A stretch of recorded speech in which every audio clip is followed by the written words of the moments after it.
Hello hello check और sound up लेटर आवाज दे। हाँ ठीक है। Hello hello check. जी हाँ, लुगाई माई पूजा समिति जल यात्रा में आए हुए सभी भक्त जनों को हार्दिक अभिनंदन करती है और हमेशा करती रहेगी। तो उठाइए दोनों हाथ और प्रेम से बोलिए लुगाई माई की।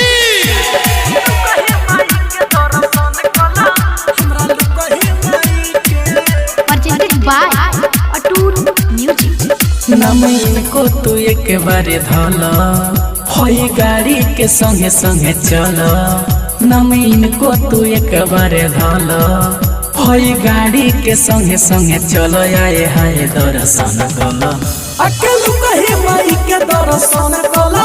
हमरा लुकहे माई के दर्शन कला। अकेलू कहे माई के दर्शन कला।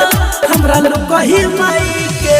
हाँ तो वॉलंटियर से आग्रह है कि कृपया आगे का रास्ता खाली कराए क्योंकि गाड़ी को निकलने में दिक्कत हो रही है। ओए ड्राइवर साहब, कृपया गाड़ी को धीरे चलाए नहीं तो दुर्घटना हो सकती है।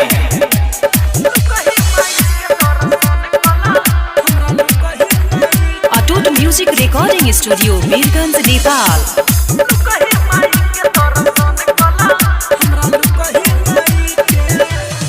नचत गावत जलिया तारा में चल के जलवा भरे हो। देखो न आई गईली माई सबका घरे घरे हो। अरे कमर हिलाओ तो आजा मार दवा।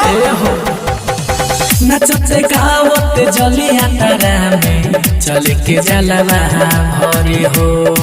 देखो न आई गईली माई सबका घरे घरे हो।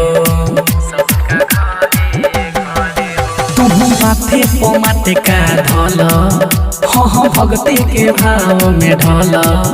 तू माथे पो माथे का ढल एहो भक्ति के भाव में ढल। आए हाय दर्शन कल अकेलू कहे माई के दर्शन कला। हमरा लुकहे माई के दर्शन कला। अकेलू कहे माई के दर्शन कला। हमरा लुकहे माई के। हाँ तो एक आवश्यक सूचना है। देखिए पीछे बच्चे सब आ रही है, आप सब ध्यान दीजिए और ज्यादा भीड़ मत लगाइए। सब कोई साइड हटकर चलिए क्योंकि बच्चे सबको आने में दिक्कत ना हो।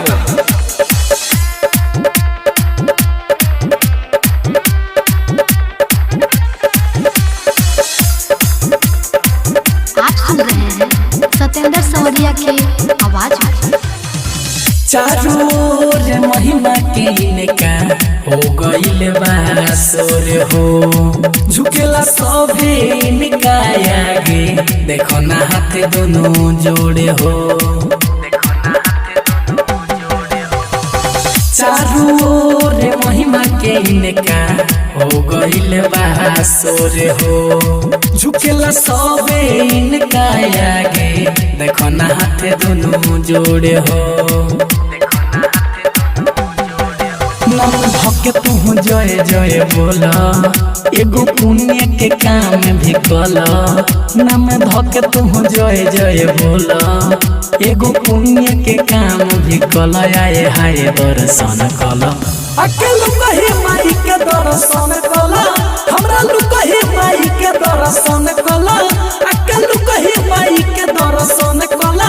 हमरा लुकहे माई के। जी हाँ, इसी बात में एक शेर याद आया, जो श्रद्धा से सिर झुकाएगा वो जरूर कुछ पाएगा।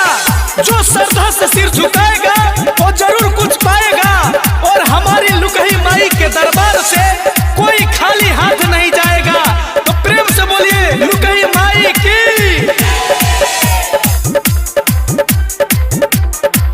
presented by अटूट म्यूजिक। सत्येंद्र सवरिया को फेरली नजरिया त इते भइल गाना हो।